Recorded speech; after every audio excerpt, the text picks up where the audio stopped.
Então, o Toninho do Diabo é figura, maluco, doido, louco. Uma coisa que me deixa curioso, que você falou no início da conversa, é as paradas das magias.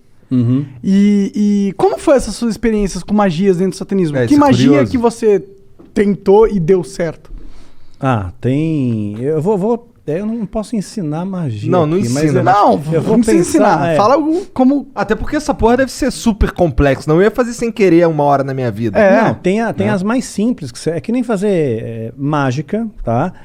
Mágica e magia, né? No começo você aprende a fazer um truque simples, de repente você está fazendo a pessoa levitar. Matar né? mesmo, os outros levitam. Eu duvido. Não levita. Tá. No truque, no ilusionismo. truque, tá. No ilusionismo, entendi. fazendo uma analogia Tá bom, aqui. tá bom. Então, no começo você aprende um troço truque de besta. carta, uma Aham. coisa de carta. Aí de repente você está fazendo alguém levitar. Entendi. Né? Então você Tipo, cresceu não dá ali, pra tu você ficar invisível. Não dá pra ficar invisível. Mas tem alguma coisa sobrenatural realmente que você chegou a testemunhar? Ou algum ritual ou magia que promete algo que dizem que funciona, algo assim? Sim. Muitas vezes eu lançava feitiço contra líderes religiosos, né? Porque eu não ia com a cara deles. Eu considerava eles meus inimigos, né? Na minha cabeça, né? Eu já estava doutrinado ali. Então, acalhava da pessoa, de repente, eu lançava um feitiço, a pessoa ficava doente muito doente mesmo. Né? E a Bíblia diz que tem doenças que são causadas pelo diabo. Né? Então Jesus às vezes ele expulsava um demônio de uma pessoa, né? E aquele demônio estava causando uma doença naquela pessoa. Só que nem toda doença é do diabo, obviamente. Né? Então, se fosse assim, né? Para que medicina? Você vai para a igreja, todo mundo e pronto, resolveu o problema, está curado. Né? Então nem toda. E também nem sempre Deus cura. Né? Então, às vezes a pessoa tem uma doença, ela acha que é do diabo, pôs na cabeça dela que é do diabo e que ela tem que fazer, sei lá, uma libertação, uma quebra de vinho, quebra de maldição hereditária, aquela coisa toda. E não é uma doença natural e Deus não vai curar ela. Não vai, por mais fé que ela tenha, Deus não vai curar. Tem alguns caras na Bíblia mesmo que morreram de doença, né? Aquele cara... Eliseu, quem mais? Morreu da doença que ele tinha. Eliseu, ele recebeu a porção dobrada de Elias, que era o profeta, que era o cara, que era o top das galáxias, né? Que fez o sol parar. Né, pois é. Então... Caralho, tá manjando, hein? Sua mãe contou muitas coisas. Pois é. Então, você vê quanta coisa que tem. Eu espero então, que tenha sido Elias mesmo, não tenha falado merda. Então, Eliseu morreu da doença que ele tinha. O próprio Timóteo, Paulo escreve para Timóteo, olha, mistura um pouco de vinho na água aí, porque a água era muito alcalina, né, por causa do teu estômago e das tuas múltiplas enfermidades. Então ele era um menino podre, ele tinha um monte de doença, né, não foi curado. Um lenço de Paulo curava o enfermo, mas Paulo não pôde curar Timóteo, que ele considerava um filho, né. A Bíblia também fala de Trófimo, né, Paulo também fala, olha, deixei Trófimo doente lá em Mileto. Quer dizer, não curou Trófimo. Quer dizer, o cara já tem o nome de Trófimo. Imagina o bullying na escola. Né? E ainda continuou doente. Não adiantou Se fosse nada. a Trófimo, o cara ia ser o magrinho da galera. De atrofia. Desculpa. Tentei. Só vamos lá, Daniel. Só continua aí falando. Desculpa aí. Foi mal, cancela o Monark.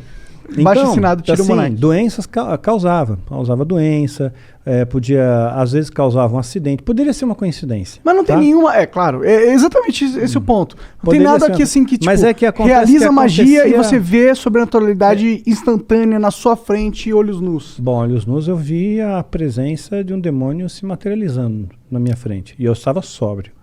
Né? Duvido. Como é que é um demônio? Pois é, a ideia que nós temos de demônio, né, é chifre, escamas, né, rabinho, rabo, fogo, né, saindo pelos orifícios, né, o diabo todo vermelhão, né, saindo da sauna, assim. Que erótico. Pois é, né? Então, mas não, né, é um ser que parece, que aparecia para mim, o Abraxas, que apareceu para mim algumas vezes, ele tinha um formato semelhante, tá? Semelhante. Não consigo descrever isso aí em poucas palavras. Você tem filho, você deve ter assistido Como Treinar o Seu Dragão. Sabe o Banguela? Então, mais ou menos parecido com o Banguela. Parecido com o Banguela. Mas tinha um olhar assim, né? O olhar que pegava era um olhar muito profundo, era como se não tivesse olhos, era como se fosse um buraco. né? Fosse um buraco que te hipnotizava aquilo ali, né? Porra, e você tu não sentia ficou com uma... cagaço quando tu viu pela primeira vez, não? Não, eu fiquei orgulhoso, porque ele atendeu meu pedido, né? Porque eu invoquei, eu Cara, fiz a tu invocação... chamou o cara, meu? né? Eu fiz a invocação, né? E ele veio. Então, quer dizer, eu me senti muito orgulhoso, Dá muito pra tu fazer a prestigiado. invocação e ele não vir? Porque ele não tá afim? Poderia acontecer. Como que é uma invocação de um demônio? Não precisa dar detalhe, mas tipo... É complexa. Tem bastante detalhe. Detalhe. E quer muitos dizer, materiais, vai? Muitos materiais. Materiais raros?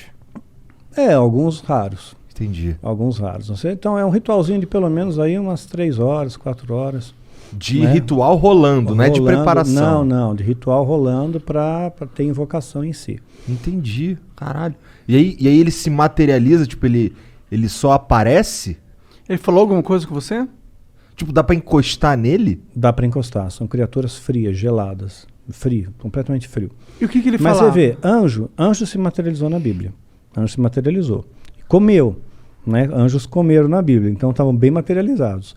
Né? Então, se demônios são anjos caídos, eles também podem se materializar, só que em circunstâncias ritualísticas. Por exemplo, um demônio não pode se materializar aqui. Né? Um anjo poderia, Deus poderia permitir que um anjo viesse aqui, mas um demônio não. Só dentro de um sistema ritual, tem que ter um ritual para ele vir. Tem que ser tudo bem preparado. Porque eles estão aprisionados, de certa forma? São aprisionados, sim, eles são limitados. Né? Eles não podem fazer o que eles querem também da Veneta, né? Eles têm as suas fronteiras de ação. Por exemplo, eles não podem tocar num cristão verdadeiro. Né? Verdadeiro não pode, a não ser que Deus permita, no caso de Jó.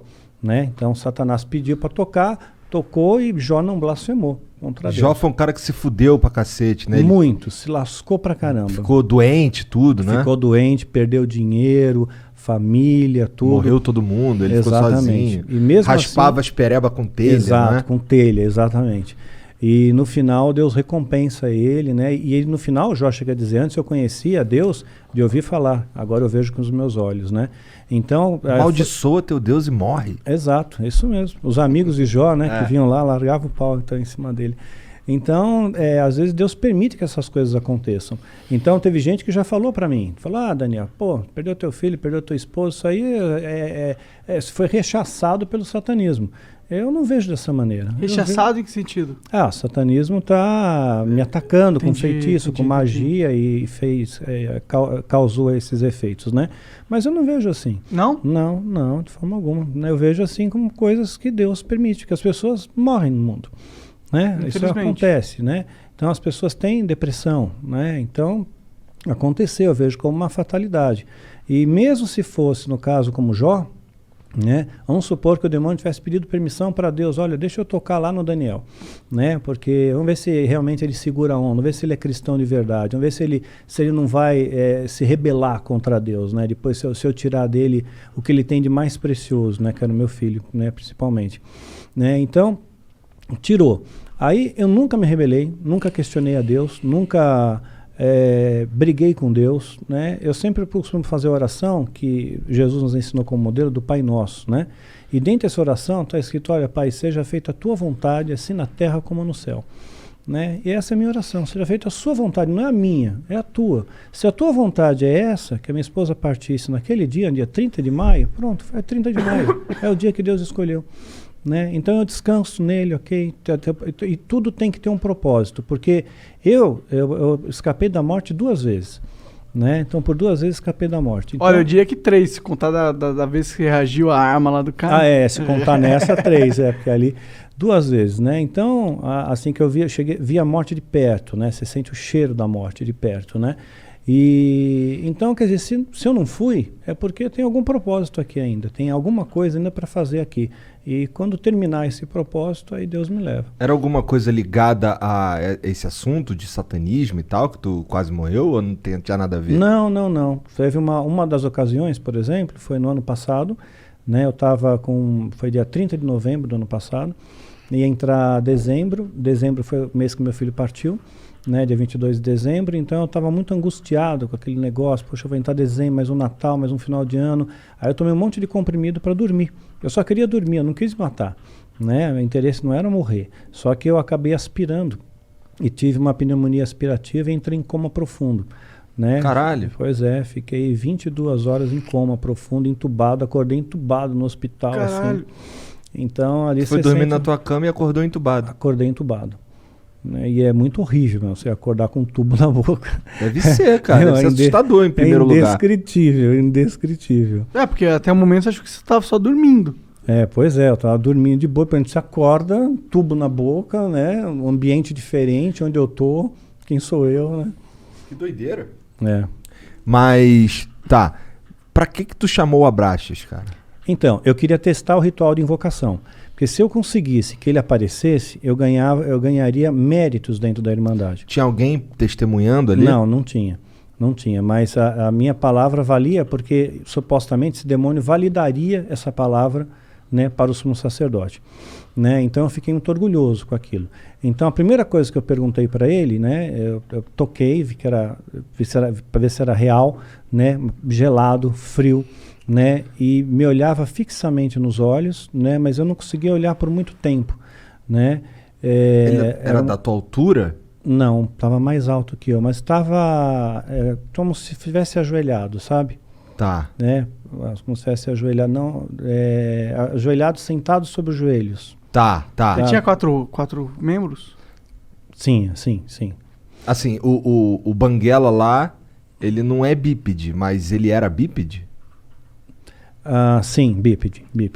Entendi. Né? Sim, tinha pernas, braços, né? Sentou, né? Forte, braceletes que pareciam braceletes de ouro, era dourado, né? Não sei se de ouro de verdade, não. Tá. Né? Dá para morder assim, tipo assim. É para valer, né? E a única coisa que eu perguntei foi se os animais eles iam para o céu, né? Perguntei, os animais vão para o céu, né? Porque eu tinha essa preocupação, será que os animais vão para o inferno? O animal é bonzinho, ele não pode ir para o inferno. Então eles estão todos no céu, né? Eu só fiz essa pergunta, né? Sei lá, uma pergunta besta, né? Que veio na minha cabeça. Interessante a pergunta até. Mas eu fiquei no vácuo, eu não tomei resposta nenhuma e ele desapareceu. E olha lá, ele, porra, tu me chamou pra isso, meu irmão? Caralho! Vai te tomar no cu, Porra! Eu queria a porra da tua alma, não quero só um quiz aqui, eu sou dicionário Aurélio da divindade, pô.